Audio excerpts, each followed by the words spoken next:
Yang terhormat Dr. Sri Setyaningsih MSI untuk ke depan.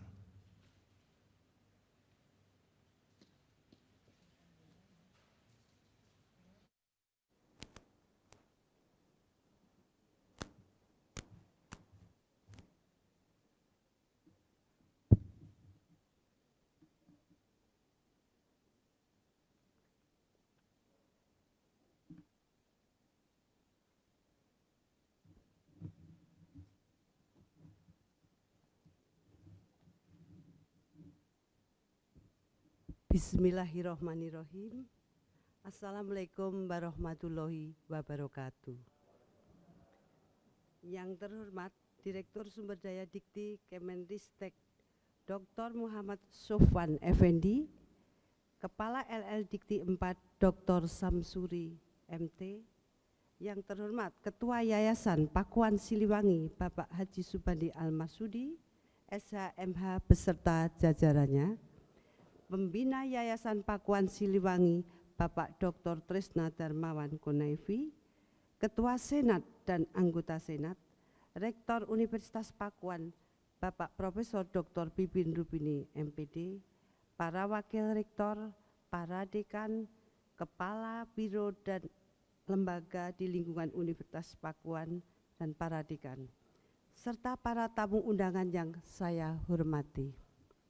Majelis Pengukuhan Profesor dan hadirin yang saya hormati, puji syukur saya panjatkan kehadirat Allah Subhanahu wa Ta'ala, karena berkat rahmat dan karunia-Nya saya dapat menyampaikan orasi ilmiah dalam rangka pengukuhan profesor bidang ilmu manajemen pendidikan.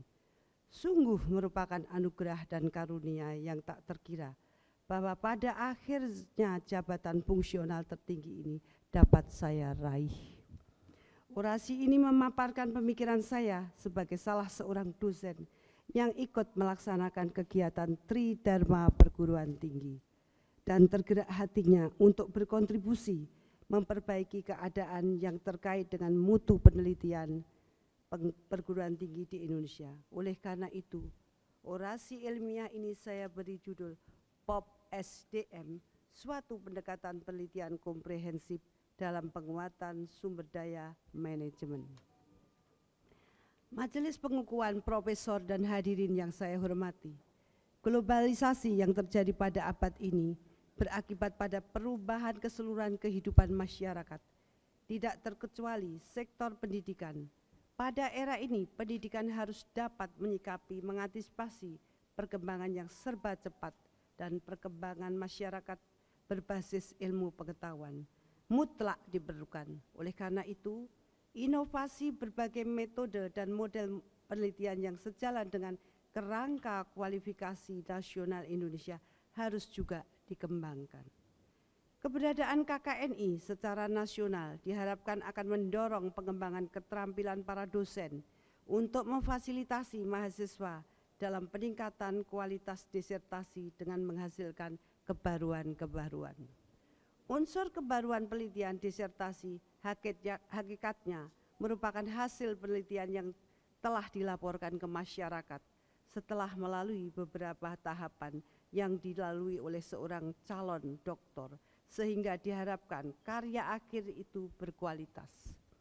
KKNI merupakan perwujudan mutu dan jati diri bangsa Indonesia terkait dengan sistem pendidikan nasional dan sistem penilaian kesetaraan nasional yang dimiliki Indonesia untuk menghasilkan sumber daya manusia dalam menciptakan hasil karya serta kontribusi yang bermutu di bidang keilmuan. Prinsip dasar yang dikembangkan dalam KKNI adalah menilai unjuk kerja seseorang dalam aspek-aspek keilmuan, keahlian, dan keterampilan sesuai dengan capaian tujuan pendidikan. Dalam dokumen KKNI ada beberapa ukuran untuk menilai kualitas disertasi yang merupakan karya ilmiah. 1. Novelty. 2. Memberikan kontribusi nyata bagi mahasiswa. Kemudian juga bagi kehidupan masyarakat. Ketiga, dilalui dengan proses metodologi yang benar. 4. Bukan pengulangan apalagi penjiplaan. Dan yang kelima, dilakukan dengan penuh kejujuran.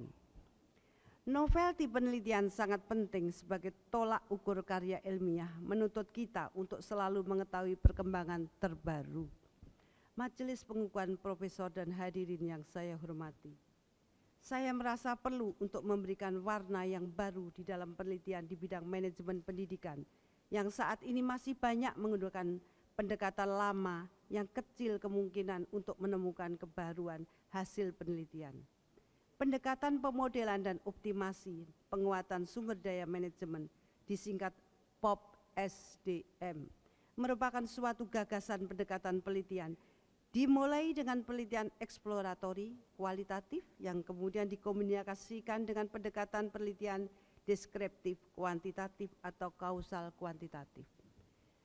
Sri Setyaningsih dan Suwarto Hadinata 2019 mengemukakan gagasan pokok dari POP-SDM adalah pengembangan pemodelan dan optimasi terhadap penguatan sumber daya manajemen yang menjadi tema penelitian, yaitu dengan cara mengeksplorasi variabel lain yang memiliki pengaruh positif dan dominan terhadap variabel yang menjadi tema penelitian. Menurut pandangan Widodo et al. Dalam buku POP-SDM sebagai pendekatan penelitian yang komprehensif 2020, dikatakan bahwa metode-metode penelitian yang digunakan pada umumnya adalah metode penelitian yang diturunkan dari model teoretik yang dikutip dari referensi teoretik, jurnal, dan orientasi pada kondisi aktual yang akan diteliti relatif masih terbatas. Perkembangan pesat teknologi, khususnya teknologi informasi dan komunikasi, memungkinkan dilakukan proses identifikasi dan analisis terhadap sumber daya manajemen. TIK ini memiliki peranan yang sangat besar di dalam merancang pemodelan suatu penelitian. Sebagai contoh, untuk menetapkan suatu model penelitian yang digunakan dapat dilakukan berbagai simulasi untuk memperoleh alternatif model penelitian. Telah lama diprediksi bahwa akan berkembang the new era of match method dalam bidang ilmu sosial karena mengingat semakin dibutuhkannya penelitian yang lebih komprehensif.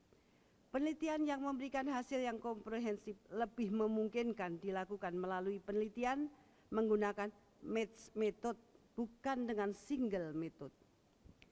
Uraian tersebut di atas bermaksud memberikan gambaran akan pentingnya dilakukan penelitian yang menggunakan pendekatan yang komprehensif untuk menghasilkan karya penelitian yang relatif original, serta menghasilkan rekomendasi yang bertujuan untuk melakukan optimasi sumber daya manajemen dengan memperhatikan kondisi aktual dari organisasi yang diteliti. Harapannya adalah bahwa program Doktor Manajemen Pendidikan dapat menghasilkan lulusan yang mampu merumuskan permasalahan manajemen menggunakan teori dan metode empiris terkini secara komprehensif dan terintegrasi, mampu memimpin kegiatan penelitian melalui pendekatan integrasi multi dan transdisiplin, dapat menghasilkan karya yang kreatif, orisinal, teruji dengan menjaga kejujuran dan integritas akademik, serta mendapat pengakuan nasional dan internasional. Majelis Pengukuhan Profesor dan hadirin yang saya hormati, metode POP-SDM adalah suatu pendekatan penelitian komprehensif yang dapat digunakan untuk membangun suatu model dan menemukan solusi optimal dari suatu penelitian tentang sumber daya manajemen yang ingin diperkuat. Metode ini terlahir dari suatu tuntutan KKNI yang menyebutkan bahwa penelitian disertasi berada pada level 9 mensyaratkan penelitian disertasi harus menghasilkan suatu kebaharuan. Penelitian disertasi di bidang manajemen pendidikan yang ada selama ini sangat sedikit menghasilkan kebaruan karena variabel yang diteliti sebagian besar diambil dari teori yang sudah ada.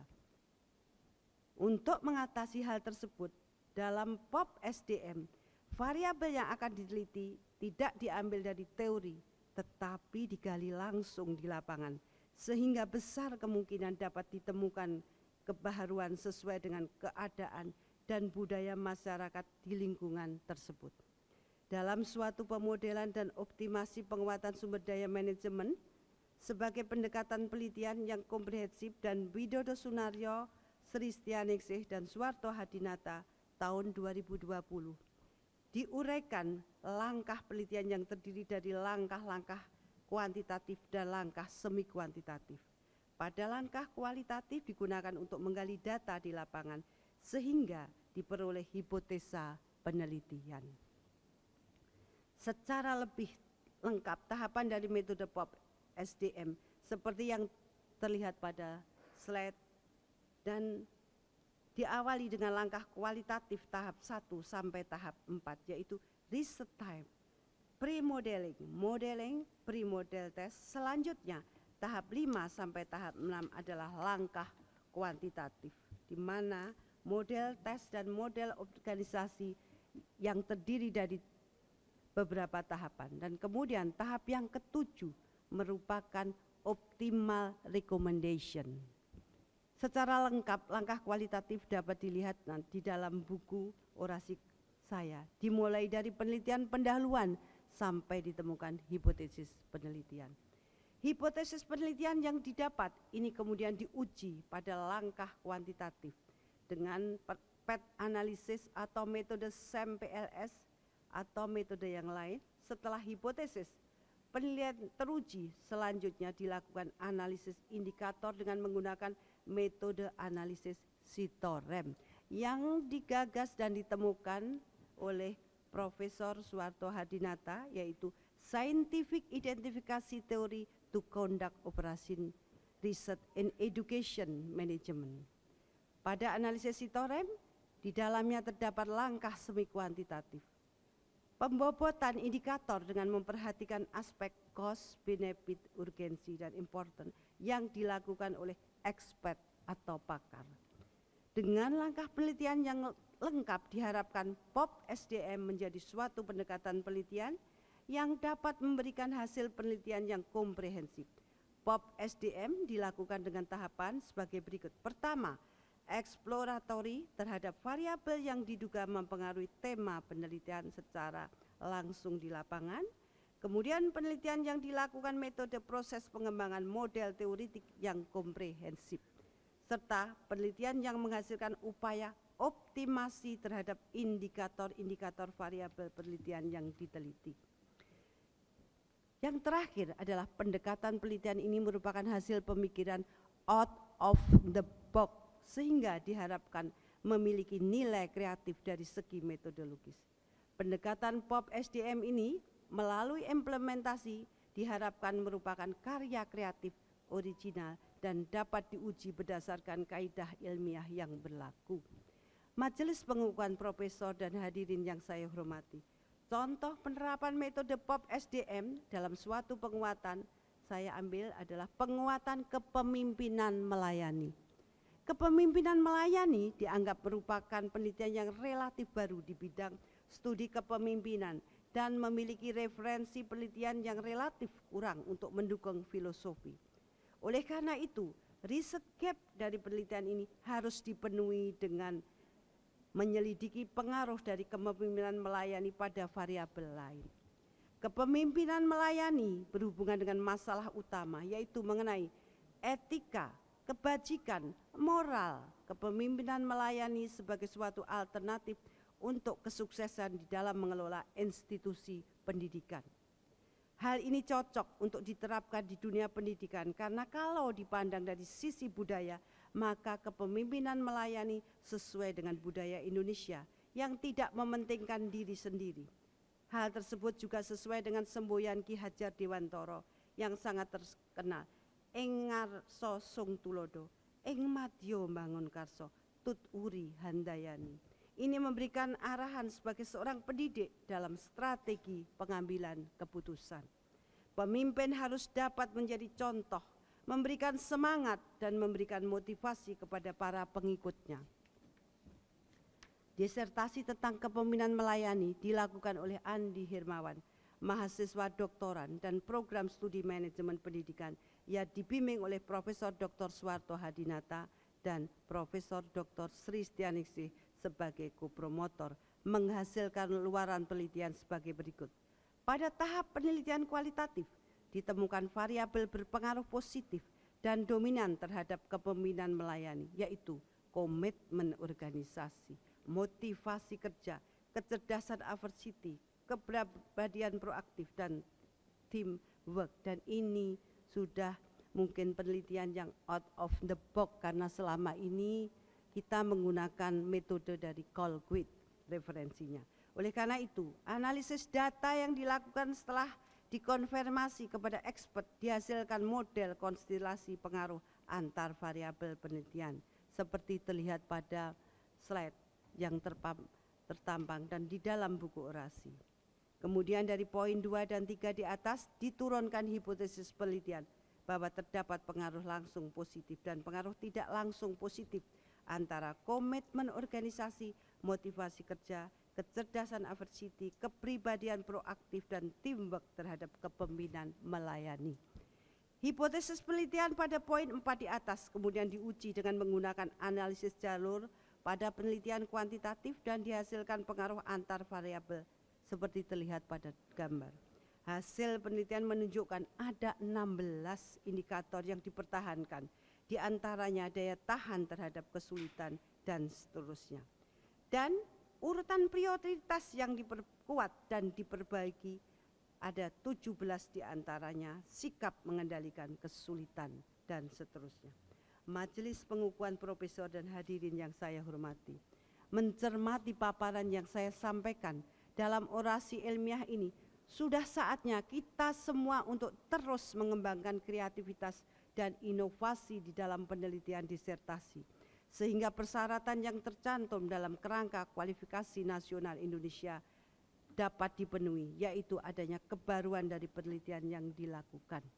Sejalan dengan kampus merdeka, merdeka berpikir dan merdeka berkreasi, sudah saatnya pula kita melakukan sesuatu yang out of the box, sehingga kita dapat memperoleh hasil penelitian yang konkret, syarat dengan kebaruan, bisa diterapkan dan membuka kemungkinan besar untuk dilakukan penelitian yang berkelanjutan. Semoga Tuhan memberi rahmat dan karunia-Nya kepada kita semua, sehingga upaya kita untuk menghasilkan penelitian yang baru dan berdaya guna, serta untuk mewujudkan visi Universitas Pakuan sebagai perguruan yang unggul, mandiri, dan berkarakter dapat terwujud. Amin ya robbal alamin. Majelis pengukuhan profesor dan hadirin yang saya hormati, dalam kesempatan yang berbahagia ini, izinkanlah saya menyampaikan ucapan terima kasih kepada semua pihak yang telah mengantarkan saya pada jabatan profesor bidang ilmu manajemen pendidikan. Pertama, ucapan terima kasih saya sampaikan kepada orang tua dan mertua saya yang telah menanamkan kejujuran dan kebaikan dalam menempuh kehidupan ini. Beliau-beliau inilah yang mengajarkan kepada saya bahwa untuk berhasil dibutuhkan suatu keberuntungan, dan keberuntungan itu akan dapat jika kita dekat dan akrab dengan kebaikan. Nasihat tersebut terus saya ikuti dan alhamdulillah telah membawa banyak kemudahan dan keberhasilan dalam kehidupan yang saya jalani. Terima kasih saya sampaikan kepada guru-guru yang telah mendidik dan membimbing saya, sehingga saya dapat menjalani kehidupan ini dengan bekal ilmu pengetahuan dan wawasan. Kepada Ketua Yayasan Pakuan Siliwangi, Bapak Haji Subandi Al-Marsudi SH, MH beserta jajarannya, Pembina Yayasan Pakuan Siliwangi, Bapak Dr. Trisna Darmawan Kunevi, Rektor Universitas Pakuan Profesor Dr. Bibin Rubini MPD yang telah selalu memberikan saya motivasi dan semangat untuk dapat meraih profesor, para wakil rektor, dekan sekolah Pascasarjana, dekan FKIP, wakil dekan Pascasarjana dan wakil dekan FKIP, kepada Kepala BAK dan Kepala BAUM beserta staf, saya menghaturkan terima kasih atas segala dorongan dan bantuan yang telah tidak mengenal lelah selama proses pengusulan profesor saya. Ucapan terima kasih juga saya haturkan kepada almarhumah Bapak Profesor Dr. Rubini Atmawijaya beserta Ibu yang telah banyak memberikan nasihat dan bimbingan kepada saya dalam menjalankan pekerjaan yang saya lakukan. Terima kasih Profesor Dr. Tamrin Abdullah, Profesor Dr. Suparna Eko Widodo, dan Profesor Dr. Agus Suradika yang telah memberikan rekomendasi kepada saya sebagai salah satu kelengkapan di dalam memenuhi persyaratan pengusulan profesor. Saya mengucapkan terima kasih kepada yang terhormat Menteri Pendidikan Nasional Bapak Nadiem Anwar Makarim dan Bapak Direktur Jenderal Pendidikan Tinggi Riset dan Teknologi Profesor Insinyur Nizam, Bapak Direktur Sumber Daya Direktur Jenderal Pendidikan Tinggi Riset dan Teknologi Dr. Muhammad Sofwan Effendi, Kepala Lembaga Layanan Pendidikan Tingkat Wilayah 4 Bapak Dr. M. Samsuri MT atas izin dan pengesahan serta kelancaran proses pengusulan profesor saya di Kementerian Pendidikan Nasional dan LL Dikti Wilayah 4 Jawa Barat dan Banten dapat berjalan dengan lancar. Penghargaan dan ucapan terima kasih saya yang tulus kepada Profesor Dr. Ana Permanasari. Ibu saya banyak merepotkan di dalam referensi untuk mendapatkan jurnal-jurnal yang terbarukan. Dr. Oding Sunardi, Profesor Dr. Sukono, Profesor Dr. Sudrajat Supian, Dr. Widodo Sunaryo, Dr. Aceng Sambas, Profesor Dr. Eri Sarimana, Dr. Hari Muharam, Profesor Dr. Indarini Dwi Pusita Sari, Dr. Prihastuti Harsani, Eneng Tita MSI Mkom yang secara kritis dan cermat telah memberikan kontribusi yang besar di dalam menghasilkan publikasi jurnal internasional bereputasi. Penghargaan dan terima kasih saya juga kepada kakak dan adik-adik saya dan semua anggota keluarga besar Haji Sunardi Joyorjo dan keluarga besar Haji Muhasim, teman-teman SMA 3 Solo, Ibu Eka Nengtyas dan kawan-kawan, teman-teman dari UGM, dari UNJ, dari IPB, Fakultas Keguruan dan seluruh sivitas akademik di Sekolah Pasca Sarjana, serta teman dosen Unpad pada umumnya dan FMIPA pada khususnya, yang tidak bisa satu persatu saya sebutkan nama-namanya dan mungkin ada yang terlewat. Saya mohon maaf atas dukungan bantuannya yang telah memberikan masukan support yang tulus sehingga saya berani untuk mengajukan jabatan profesor. Penghargaan dan ucapan terima kasih saya yang tulus kepada Dr. Dadang Zainuddin, Dr. Dian Wulandari, Dr. Suhendra, Dr. Andi Hermawan, Dr. Uli Siregar, Bu Desi Ratnawati, Mbak Lana Fadilah, Mas Ade Irwan dan Mas Fajar Sidik sebagai tim sukses dari program studi. Juga dari tim dari Baum yang dengan begitu sabar memberikan arahan kepada saya sehingga saya bisa masuk di LL Dikti 4. Terakhir, ucapan terima kasih khusus saya kepada suami saya, Profesor Dr. Suwarto Hadinata, anak-anakku tercinta, Dr. Renat Hindradi Hadinata MSI, dan Dr. Medria Kusuma Dewi Hadinata, menantu saya Farida Handayasari SM, MP, dan Muhammad Saad Nurul Islah, Eskom, Mkom, tercinta yang telah menjadi teman berdiskusi, penyemangat, penghibur, dan sekaligus pengkritik yang paling tulus dalam setiap pekerjaan dan kegiatan guna mencapai hasil yang terbaik dalam menjalani kehidupan ini. Tak lupa peluk cium dari lubuk hati saya yang paling dalam dari Oma, untuk cucu-cucuku tercinta, Wilhelmina Linsi Hadinata, Zaki Andronova Islah, Veronica Hadinata, Naufal El Ryan Islah, Farando Hadinata yang telah menjadi penghibur dan pelipur lara yang luar biasa di sela-sela waktu saya berjuang dan bekerja. Terima kasih. Akhirul kalam wabillahi taufik wal hidayah. Wassalamualaikum warahmatullahi wabarakatuh. Demikian urus saya. Terima kasih.